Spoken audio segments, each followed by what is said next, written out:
Ma'am, लगातार doctor कफील खान के लिए सोशल मीडिया पे लोग एक अभियान चला रहे हैं कि उनको रिहा किया जाए, लेकिन बार बार उनको तारीख पे तारीख दिए जा रहा है कोर्ट। आखिर क्या वजह है? आप कैसे देखती हैं इस पूरे मैटर को? देखिए, सबसे पहली बात कि डॉक्टर कफील जो है वो बहुत जाने माने डॉक्टर हैं और वो फेमस है सेल्फलेसली काम करने के लिए। हमने उनके फ़ोटोज़, वीडियोस सब कुछ देख रखा है कि वो किस तरह से गरीबों के बीच में जाते हैं और उनको जो है फ्री ऑफ कॉस्ट उनको दवाइयाँ प्रोवाइड करते हैं, उनका इलाज करते हैं।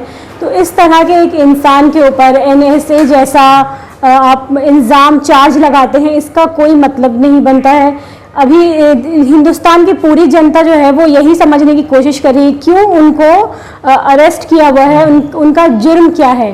प्लस आप उनके केस में बार बार तारीख पे तारीख दिए जा रहे हैं।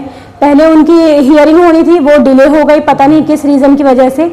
अभी उनकी 27 को फिर से हियरिंग है, तो हम लोग यही उम्मीद कर रहे हैं कि अब उनकी फाइनल हियरिंग हो जाए और उनको रिलीज़ कर दिया जाए। आखिर सरकार को क्यों डर लग रहा है अगर डॉक्टर कफील खान को जमानत मिल जाती है? सरकार इतनी डरी हुई क्यों है उनकी जमानत से?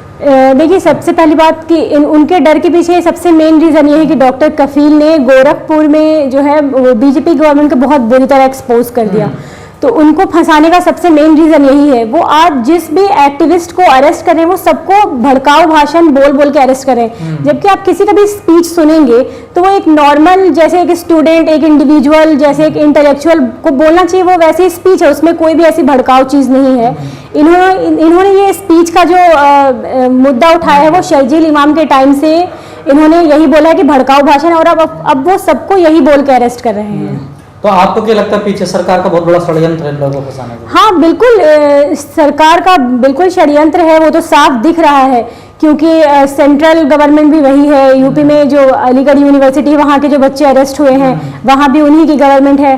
तो हम वो देख पा रहे हैं कि उनका जो क्या प्रोपेगेंडा है इसके पीछे, वो समझ में आता है लोगों को। लेकिन सोशल मीडिया पर डॉक्टर कफील खान के लिए अभियान तो चल ही रहा, लेकिन कुछ लोग चंदा भी मांग रहे हैं, उन लोगों को नहीं क्या कहोगे? जी हाँ, अभी उनकी वाइफ की भी एक वीडियो रिलीज हुई थी इसी के ऊपर कि अगर कोई भी आपसे चंदा के लिए बोलता है डॉक्टर कफील का नाम लेके तो प्लीज़ उसको रिस्पॉन्ड ना करें, क्योंकि वो गलत है। क्योंकि उनकी वाइफ साफ साफ ये बात बोलती हुई दिखी है कि हम कोई चंदा कहीं से कलेक्ट नहीं कर रहे हैं, जो भी उनका डॉक्टर कफील का लॉयर का जो भी एक्सपेंस है वो उनके फैमिली वाले बियर कर रहे हैं। तो इस तरह का अगर किसी के पास रिक्वेस्ट आता है तो वो उसके अगेंस्ट जो है कोई एक्शन ले। तो लोग मौका भी ढूंढ रहे हैं इस आपदा में भी, हैं? हाँ, मतलब इस इतनी बड़ी मुसीबत है उनकी फैमिली के ऊपर, उनकी वाइफ इतना परेशान है, तो इसमें भी लोग जो है ऐसे गलत काम कर रहे हैं जो कि बहुत ज़्यादा लापरवाही है और बहुत बुरी। क्या लगता है डॉक्टर कफील खान, क्या अनेक ऐसे लोग हैं जिनको गिरफ्तार किया जा रहा है? क्या CA NRC का जो आंदोलन चल रहा था उसको कमजोर करने के लिए या लोगों को डराया जा रहा था कि अब दोबारा से आंदोलन शुरू ना हो? ये भी एक सरकार की मंशा हो सकती है इसके पीछे। हाँ बिल्कुल, देखिए मैं तो शुरू से यही कह रही हूँ कि सरकार ऐसी आवाज़ों को कैद कर रही है जो आवाज़ लोग सुनते हैं, जिसको सुन के वो मतलब उनकी बात सुनते हैं और समझते हैं। डॉक्टर कफील हो गए या शर्जील उस्मानी, ये लोग एक इंटेलेक्चुअल हैं, ये लोग एक बहुत काबिल लोग हैं जिनके अंदर ये सलाहियत है कि वो आवाम की प्रॉब्लम समझे और उसको सुलझा सके।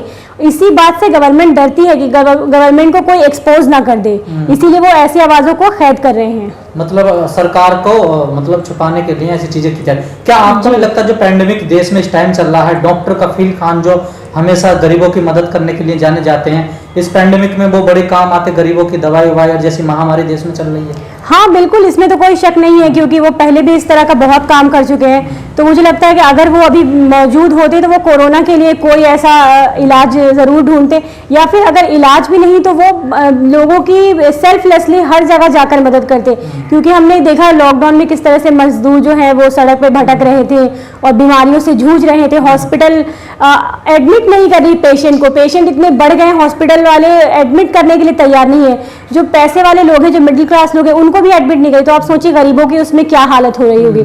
इस टाइम पे हमें ऐसे डॉक्टर्स की ज़रूरत है और सरकार जो इतनी बेवकूफ़, इतनी लापरवाह है कि ऐसे लोगों को उन्होंने कैद कर रखा है। कितनी लापरवाही की ये बात है।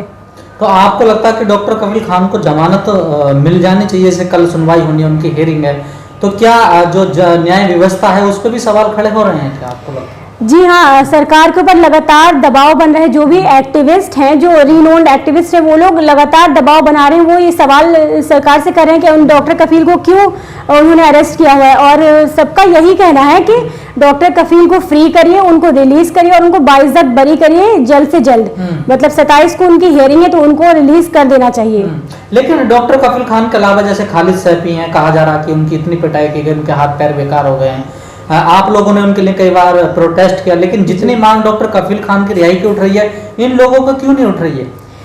हाँ, डॉक्टर खालिद सैफी का भी वीडियो उनकी वाइफ का भी आया था, जिनमें वो बहुत परेशान दिख रही थी। तो खालिद सैफी के लिए बहुत आवाज़ उठाया है एक्टिविस्ट ने, लोगों ने, और अभी भी उठा रहे हैं। तो इसी तरह हम सब डॉक्टर कफील के लिए भी आवाज़ उठा रहे हैं, शर्जील उस्मानी के लिए भी, नताशा के लिए भी, जितने भी बेगुनाह जो सीए प्रोटेस्ट से लोग जुड़े हुए हैं, जिनको प्रोटेस्ट की वजह से टारगेट किया गया है, क्योंकि ये लोग बोलते हैं, ये बोलने वाले लोग हैं, ये पढ़े लिखे लोग हैं, ये जनता की परेशानी को समझते हैं और उसको सुलझाने के लिए काम करना चाहते हैं। और गवर्नमेंट ये नहीं चाहती कि कोई भी ऐसा काम हो जिससे लोग सरकार की नाकामी को जाने, तो इसीलिए वो अरेस्ट कर रहे हैं। तो क्या लगता है सरकार से सवाल पूछना, सरकार से सवाल करना अब कहीं ना कहीं एक अपराध हो गया है इस देश में? देखिए, मोदी जी ने कहा था कि मैं चाहता हूं कि सरकार को लोग क्रिटिसाइज करें, पर जब लोग वाकई इसको क्रिटिसाइज कर रहे हैं तो वो इस तरह के कदम उठा रहे हैं, लोगों को अरेस्ट कर रहे हैं। बताइए, अगर हाँ जनता सवाल नहीं करेगी तो कौन सवाल करेगा? अगर स्टूडेंट सवाल नहीं करेगा तो कौन करेगा? हम स्टूडेंट यूनिवर्सिटी जाते क्यों हैं? ताकि हम पढ़े लिखे, हमें अकल आए, दिमाग है, तो हम तो पूछेंगे ही। अगर हमें लगेगा कि हमारे देश में कुछ काम नहीं हो रहा तो हम सवाल उठाएंगे ही। अगर आपको ये सवाल उठाने से ही इतना खौफ लग रहा है तो फिर आप यूनिवर्सिटीज भी सारी बंद करवा दीजिए, सब बंद करवा दीजिए।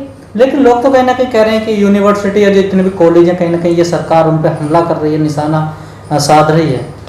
हाँ बिल्कुल, ये तो ऐसा कि यूनिवर्सिटी कॉलेजों पे ये हमला कर रही है सरकार। जी हाँ, ये तो हम प्रोटेस्ट के टाइम से ही देख रहे हैं। जब सबसे पहले उन्होंने जामिया को टारगेट किया, फिर जेएनयू को टारगेट किया, और ये लोग यही बोल रहे हैं कि ये लोग जो स्टूडेंट है वो अर्बन नक्सल हैं और इनको अपोजिशन पैसे दे रही है। यही सब गलत इल्जाम जो है हम पे लगा रहे हैं, और हर किसी के स्पीच को भड़काऊ भाषण बोल बोल के ये लोग उनको अरेस्ट कर रहे हैं। तो यही मेंटालिटी बनाई गई है कि यूनिवर्सिटी में कुछ भी नहीं होता है, सिर्फ प्रोटेस्ट होता है। पर आप सोचिए कि अगर देश में कोई चीज़ गलत हो रही है, कोई चीज़, जो इकोनॉमी हमारी लगातार गिरती जा रही है, तो अगर जनता नहीं बोलेगी तो फिर क्या होगा? जनता सिर्फ झेलती रहे तो आपके लिए बहुत अच्छा है। अगर जनता कहा जाता है यूनिवर्सिटियों में, चाहे जामिया हो या जेएनयू हो, जो इस प्रकार की विचारधारा की यूनिवर्सिटियां की, उनमें देश तोड़ने की रणनीति बनाई जाती है, ऐसी विचारधारा के लोग रहते हैं। नहीं, ये तो गलत बात है। वही इन लोगों ने टैग दिया है टुकड़े टुकड़े गैंग, पर ऐसा कुछ भी नहीं है। दरअसल बात यह है कि जो लोग पढ़े लिखे हैं वो तो बोलेंगे, आप उनकी आवाज़ नहीं दबा सकते। अगर आप 10 लोगों को कैद करेंगे, 100 लोग पीछे से और खड़े हो जाएंगे। इसीलिए ये काम बंद कर दिया जाए, और जितने भी स्टूडेंट हैं जिनको कैद किया गया है उनको रिलीज किया जाए। और आप अपनी नाकामी को छुपाने से अच्छा है कि अपनी नाकामी को सुधारने की तरफ काम करिए। एक मेरा आखिरी सवाल है आपसे, आप भी स्टूडेंट, लगातार स्टूडेंटों को टारगेट किया जा रहा है इस सरकार में। जब सरकार ऐसी कार्रवाई कर रही है स्टूडेंट्स पे, तो आपको कैसा सोचती हैं, अपने मन में क्या फील आता है?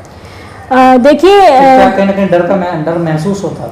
देखिए, जिस तरह से स्टूडेंट को टारगेट किया जा रहा है, एक्टिविस्ट को टारगेट किया जा रहा है, उस हिसाब से तो इंसान के दिमाग में एक ये चीज़ रहती है, कहीं मुझे किसी वजह से टारगेट ना कर दे, कोई ऐसी स्पीच को एडिट करके या उसको उल्टा सीधा दिखा के मीडिया के थ्रू, तो ये तो लगा रहता है एक। लेकिन उसका मतलब ये नहीं कि हम बोलना बंद कर देंगे, हम हक के लिए आवाज़ उठाना बंद कर देंगे। उनको जो करना है वो करें, और हमारा जो काम है वो हम करेंगे। अच्छा, तो मतलब सरकार का मुकाबला करने के लिए तैयार है आप लोग? हाँ बिल्कुल, वो गलत नीतियों के खिलाफ हम सही नीतियों से लड़ेंगे। वो हमने प्रोटेस्ट के टाइम पे देख लिया कि हमें किस तरह से आवाज़ उठानी है, किस तरह से लड़ना है। लेकिन सरकार का जो डर फैलाने की कोशिश करे उससे नहीं डरेंगे? उससे कुछ नहीं होगा। वो 10 लोगों को कैद करेंगे, 100 लोग और पीछे से खड़े हो जाएंगे, 100 लोगों को कैद करेंगे, 1000 लोग खड़े हो जाएंगे। इतना हो जाएंगे कि वो जेल में भरेंगे, जेल उनकी छोटी पड़ जाएगी, क्योंकि हक की आवाज़ को वो दबा नहीं सकते, ना कभी दबी है ना दबेगी। एक मेरा इस मुद्दे से हट के सवाल है आपसे, लगातार देश में देखा जा रहा है कि आप भी एक लड़की हैं, महिला हैं और छात्र हैं। जिस प्रकार से महिलाओं के लिए जो अत्याचार सामने आ रहे हैं, घटनाएं डेली सामने आ रही हैं, तो आप भी एक लड़की हैं, जब घर से बाहर निकलती हैं तो कैसा महसूस करती हैं? जैसे कई महिलाओं से हमने बात करी, उनका कि अब डर सा लगता है हमें, क्या आप भी ऐसा महसूस करती हैं कि महिलाएं अब इस देश में सुरक्षित नहीं हैं? देखिए हर ये तो जो औरतों की तरफ जो असुरक्षा है वो तो एक हकीकत है, उससे हम इनकार नहीं कर सकते। अभी अररिया का भी एक रेप केस हमने सुना है, तो हर दिन आप देखेंगे कि एक रेप केस जो है हमें पढ़ने के लिए या सुनने के लिए मिलता है, जिससे कोई भी महिला होगी उसके दिमाग में एक खौफ बैठ जाएगा कि हम अगर बाहर जा रहे हैं तो क्या हम सुरक्षित हैं। निर्भया केस के बाद दिल्ली में भी लड़कियों के अंदर ये बहुत डर बैठ गया, रात में उनको जाने से मना कर दिया गया। तो सरकार इन सब चीजों के ऊपर काम क्यों नहीं करती? वो कहीं ना सीसीटीवी कैमरा है कोई, ना रेपिस्ट के अगेंस्ट कोई एक्शन लिया जाता है। रेपिस्ट साल भर 2 साल भर या तो बाहर रहता है या जेल में पड़ा रहता है। आप उसको इमीडिएट फांसी लगाएंगे, जब उसको इमीडिएट सजा मिलेगी तभी दूसरा रेपिस्ट जो है रेप करने से पहले 100 बार सोचेगा, उसको अपनी मौत का खतरा महसूस होगा। जब वो रेपिस्ट आराम से बाहर घूम रहा है तो लड़कियां तो असुरक्षित हैं ही।